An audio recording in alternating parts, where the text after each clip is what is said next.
ಅದೇ ಸಂಜಯ್ ದತ್ ಸರ್ ಬಂದು ಪಾಪ ಅವ್ರಿಗೂ ಶಿವನ್ ಭಕ್ತರು ಅವರು ರುದ್ರಾಕ್ಷಿ ಅಂತ ಕೇಳಿದ ತಕ್ಷಣ ತುಂಬಾನೇ ಖುಷಿ ಪಟ್ರು. And I am really happy sir ಬಂದಿದ್ದಕ್ಕೆ. ಬಂದು ಸುಮಾರು ಒಂದು 2 ಅವರ್ ಇಲ್ಲಿದ್ದು ಜೊತೆಗೆ ಟೈಮ್ ಸ್ಪೆಂಡ್ ಮಾಡಿ ಹೋಗಿದ್ದು. ನಾನು ಅಣ್ಣ ಹಿಂಗಿದೆ ಬರಬಹುದಾ ಅಂತ ಕೇಳಿದ್ದು. ನೀನ್ ನನ್ನ ತಮ್ಮ ಇದ್ದಂಗೆ 100% ನಾನು ಬರ್ತೀನಿ ಅಂತ ಹೇಳಿದ್ರು. ಏನ್ ಫಾಲೋ ಅಪ್ಸ್ ಇಲ್ದನು ಅವ್ರ ದೊಡ್ಡ ಮನ್ಸು, ಅವ್ರದ್ದು ಒಳ್ಳೆ ಮತ್ತೆ ಮಕ್ಳಿಗೆ ಬಂದು ಆಶೀರ್ವಾದ ಮಾಡಿದ್ರು ಮನ್ಸಾರೆ. ಸೊ ಅದಕ್ಕಿಂತ ಇನ್ನೇನು ಇಲ್ಲ ಅಂತ ಹೇಳೋದಕ್ಕೆ ಇಷ್ಟಪಡ್ತೀನಿ.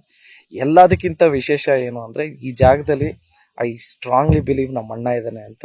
ಅಂಡ್ ಇಲ್ಲಿ ಏನ್ ಮಾಡಿದ್ರು ಇಲ್ಲೇ ಮಾಡ್ತಾ ಇರೋದಕ್ಕೆ ಕಾರಣ ನಮ್ಮ ಅಣ್ಣ ಇಲ್ಲಿದ್ದಾನೆ, ಅವನ ಜೊತೆಗೆ ನಾವು ಮಾಡ್ತಾ ಇದೀವಿ ಅನ್ನೋದಕ್ಕೇನೆ. ಸೊ ಎಲ್ಲ ಪಾಸಿಟಿವ್ ವೈಬ್ಸ್. ಹಾ, ಅದೇ ಅಣ್ಣ ಇದ್ದಾನೆ ಅನ್ನೋದೇ ಅದಕ್ಕಿಂತ ದೊಡ್ಡ ಆ, ವಿಶೇಷ ಇನ್ನೇನಿಲ್ಲ. ಅದೇ ಅಣ್ಣ ಇದ್ದಾನೆ ಅನ್ನೋದೇ ನಮ್ ಎಲ್ಲಾರ್ಗು. ಮತ್ತೆ ನನಗಾಗ್ಲಿ ಅಂಕಲ್ಲು, ಹೆಂಡತಿ, ಮಕ್ಳು ಎಲ್ರಿಗೂ ಇಲ್ಲೇ ಇಷ್ಟ. So okay.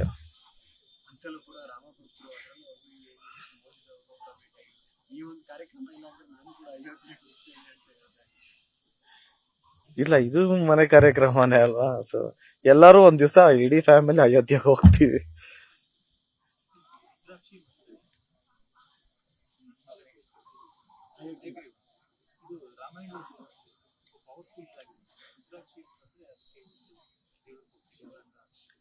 ರುದ್ರಾಕ್ಷಿ ಅಂದ್ರೆ ಶಿವನ ಕಣ್ಣು. ಸೊ ತುಂಬಾ ವಿಶೇಷವಾಗಿತ್ತು ಹೆಸರು. ಮತ್ತೆ ಒತ್ತಕ್ಷರ ಆಗ್ಲೇ ಹೇಳ್ದಂಗೆ ಒತ್ತಕ್ಷರ ಮೇನ್ ರೀಸನ್ನೇ ಅದು. ಹಯಗ್ರೀವ ಅಂದ್ರೆ ವಿಷ್ಣು ಅವತಾರ. ಸೊ ತುಂಬಾ ಪವರ್ಫುಲ್ ಆಗಿ ಇರಬೇಕು, ನಮ್ಮ ಹೆಸರು ಅನ್ನಿಸ್ಬೇಕು ಅನ್ನೋದಕ್ಕೇನೆ ಇದು ರೀಸನ್ ಬೀಂಗ್. ನಾವ್ ಇದನ್ನ ವಿ ಮೇಡ್ ಶ್ಯೂರ್ ಪವರ್ಫುಲ್ ಆಗಿರ್ಬೇಕು ಅನ್ನೋದಕ್ಕೆ ಹೆಸರು ಇಟ್ಟಿರೋದು. ಎಲ್ಲ ಶಾಸ್ತ್ರ ಕೇಳಿ ಶಾಸ್ತ್ರೋತವಾಗೇ ಇಟ್ಟಿರೋದು. ಇಲ್ಲ ಸುಮ್ಮನೆ ರ್ಯಾಂಡಮ್ ಆಗಿ ಏನು ಇಟ್ಟಿಲ್ಲ.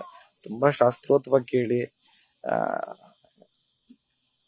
ತುಂಬಾನೇ ತುಂಬಾ ಜನನ್ ಕೇಳಿ ಕರೆಕ್ಟಾಗಿ ಸಂಪ್ರದಾಯದ ಪ್ರಕಾರನೇ ಮಾಡಿದ್ವಿ.